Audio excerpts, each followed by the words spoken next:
All right, let's go to the Vaqueros Cafe and Cantina hotline. Very familiar voice to these airwaves and a great friend. Also, heard from Rod Babers earlier this morning. Discovered Rod B. It's the truth. Down at DBU. First one to rate me, man. First one to rate me. He is Gerry Hamilton.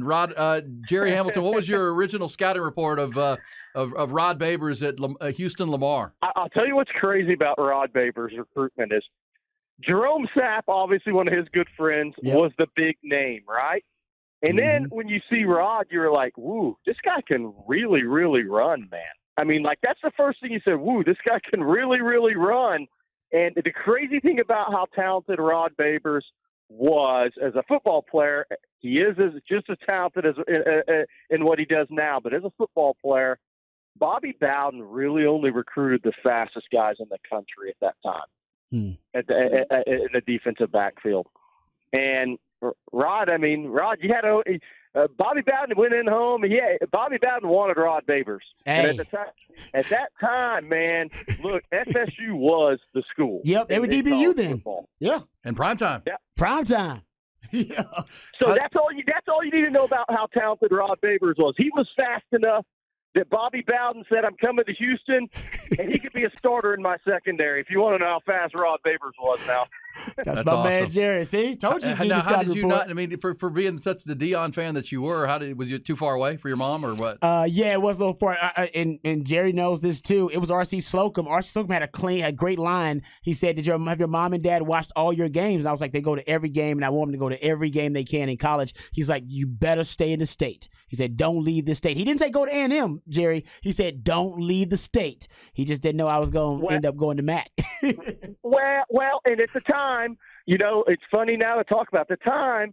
I don't think people knew. I mean, RC, they probably knew Mac was a good recruiter, but A&M had been on top for so long in recruiting. Yep. They didn't know they were bringing the birds to the cat, and Mac Brown was walking in after you. Great point.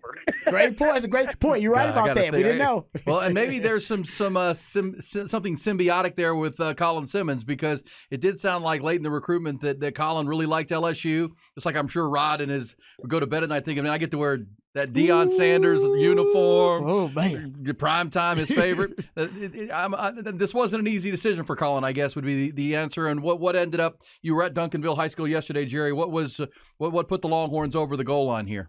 Yeah, look, I think this recruitment was always coming down to these two schools. I mean, anybody that's been on Inside Texas, followed us on what we've said. It's really always been coming down to these two schools. Colin even said it, the On3 NIL Elite Series in Nashville at the end of May there.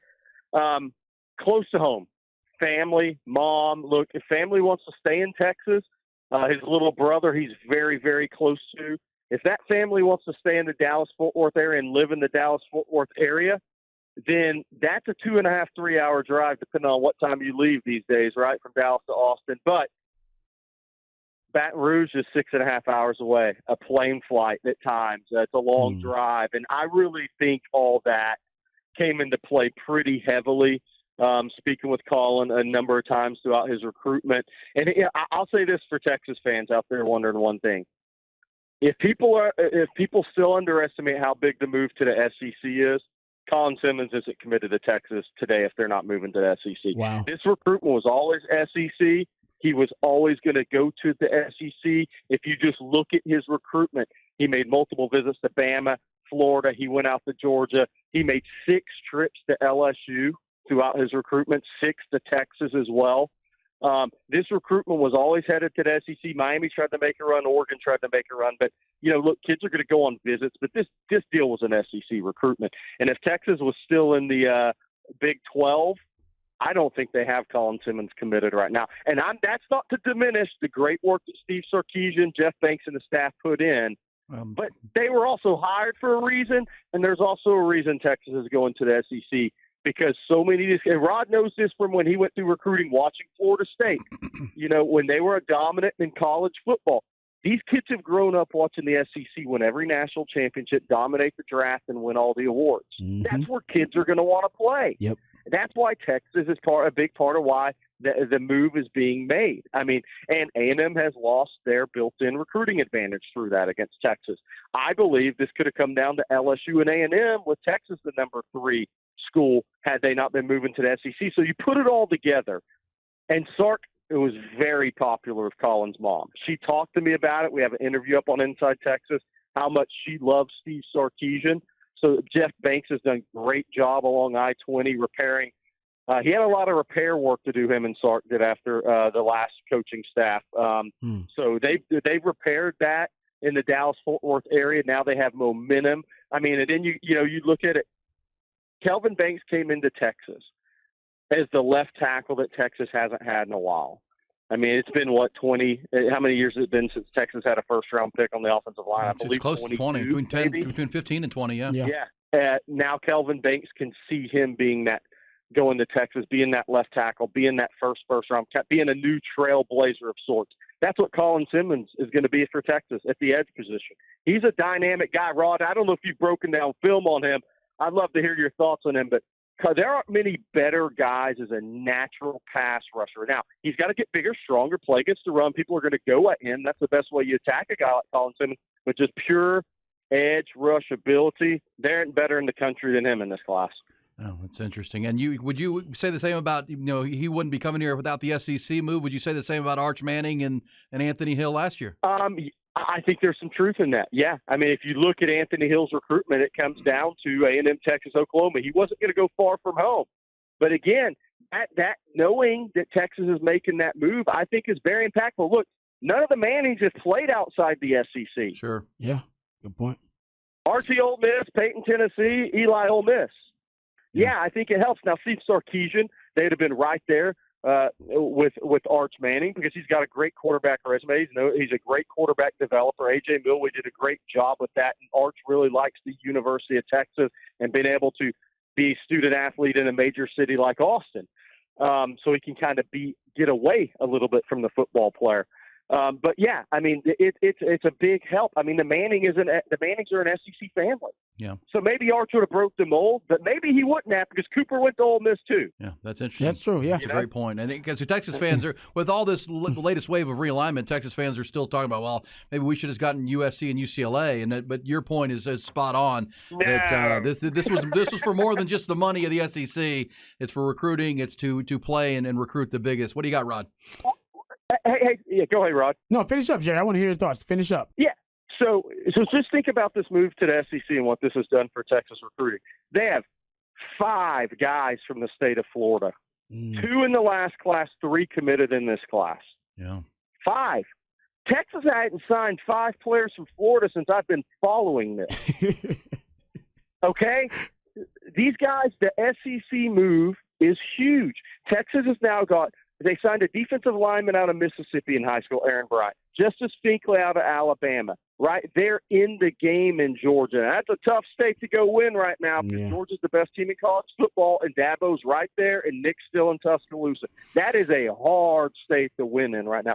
But it's a short choice. They're in there fighting a little bit, man. They'll finish second on Daniel Calhoun to Georgia, one of the top offensive tackles in the country.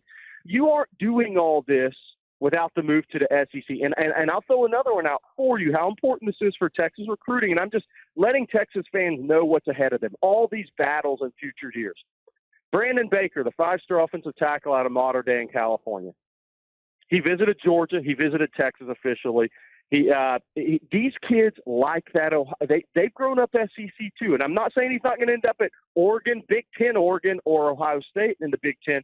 But, look, Texas being part of the SEC has more cachet with these kids. There's no way around it. You're seeing it from coast to coast. And Sarkisian hired a staff, by the way, built to recruit in the SEC.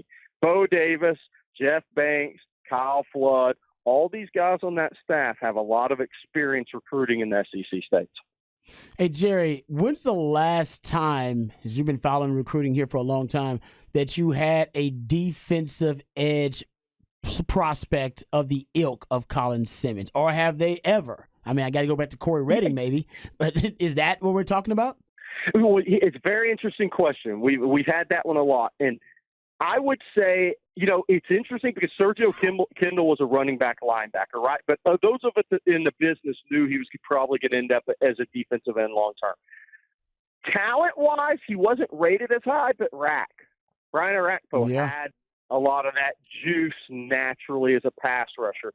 But Rack was a 210-pound guy coming out of high school, wasn't rated as high, rated around, He was a 4-star, but maybe around 150 in the country, right? But a guy that's ranked this highly, I mean, this guy had 22.5 sacks at Duncanville. That's a national schedule they play. I mean, they play everybody. That is a different level. 32.5 tackles for loss or something, 32 tackles for loss, 22.5 sacks as a junior. I mean, he has got, what I went yesterday to your point, Rod. I went by Duncanville yesterday about 7 in the morning just to get the lay of the land. On3 carried the announcement. But then I went to DeSoto. And the reason I went to DeSoto, they have good players, but I wanted to get Claude Mathis's opinion on Colin Simmons. Claude Mathis, longtime coach at DeSoto. He's coached against Kyler Murray, Myles Garrett, and all those guys. And I asked Claude, I said, Claude, how good is this kid for you who's gone up against him as a coach and had to prepare for him? He said, the only guy I've seen better is Myles Garrett. Ooh, wow. Whoa. There, at the defensive end position, who he's gone up against in the DFW. And there's been some really good players. So that's the type of talent level that this kid does possess. And I don't want to put unrealistic expectations on Colin. But, look, you're the number 1 ranked edge player. That's why I asked Claude Mathis, what does he think? He said, if you don't run at him, he said, if you let him start using that fast twitch athleticism and he can chase your guy with the ball, he said his closing speed is off the charts. So he's a handful, and he is a natural edge rusher. Rod, I want to ask Rod, if you've watched him, what are your thoughts on him? Because I see a guy, it's one thing to have twitch and length. It's another thing to be a natural dip and rip guy. He's still a high school player, so he has an instinct, an innate feel for rushing the passer. I mean, if you've watched him, do you see those same things? Yeah, I love his ability to redirect. He uses his length really well, and he's got a suddenness when he redirects in his pass rush. So I think that's part of the natural pass rushing ability is that when he it's almost like a redirects when he changes direction in his pass rushing moves. Man, it is sudden, and I love his body. He can put on some weight. He's long, he's rangy, and he's got bend. For a guy that's long, he still has the ability to bend at the point of attack, and I think he's great. I'm with you. I think he is, for Texas, they haven't had a guy like this. Even Corey Redding, I remember when Corey Redding came in, Corey Redding wasn't a natural pass rusher. He wasn't. No. He was a hell of a prospect because he was running down on kickoffs, right? As an outside linebacker, a defensive end, but he wasn't a natural pass rusher. He wreaked havoc, and I think this young man has, like you call, kind of that innate ability to get after the opposing quarterback. And I'll say one more thing about this, which I think is very important with a guy like Colin Simmons. He's not coming from a 5-5 program in the middle of nowhere. This guy's coming from a state championship level program at Duncanville High. He is every day in practice since his sophomore year has gone up against Division I offensive linemen. He went up against Cam Williams in practice as a sophomore, right? I mean, think about that. Think about looking at Cam Williams across the way as a sophomore. The kid at Oklahoma who's competing for playing time, starting job there. He's gone up against great players. There's an expectation in that program. Sark in his press conference after this 2023 class signed talked about how many guys that were on state championship teams, won state championships, that level prospects they signed. Colin Simmons is the number 1 ranked edge prospect in the country that plays at Duncanville High School. He's coming in with a little different mindset than some guys have. And Rod hit on a great point. We had him on a live interview yesterday, and he said, Texas laid out a plan for me to be a 2.5-year-and-out player. That's the way this guy's thinking. That's kind of funny to hear, but he's going to be a 3.5-year player because he comes in at midterm next year. But that's another thing with calling for Texas fans because things just keep coming to your mind in this conversation. He's a December graduate. He comes in January. That is a big deal for Colin Simmons. That means he goes through spring practice and he learns that scheme, and he gets with Torrey Beckton. That is going to help Texas get him ready to be that impact player as freshman year. Love it. Jerry, why we appreciate it. Great stuff on Rod's recruitment and all the way through Colin Simmons. I will remind you, went over to DeSoto High School. DeSoto High, the home of Von Miller. Back in the day. Yeah, there you go. I got one more thing for Texas fans out there. I know yesterday was a big football day. Cam Scott, number 25 ranked basketball player in the country, 6'5" guard out of Lexington, South Carolina. He commits around 1 p.m. Central time today, live on On3. I think Texas is the favorite over Alabama and Ole Miss for them. Nice. Wow. All right, we'll be watching Rodney that. Terry putting in work. RT. All right, thank you, Jerry. That's great Jerry, stuff, you're the man. man. All right, man. Thank you, guys. Appreciate you. Well, we guys are talking about pass rushers. Jerry's He is awesome.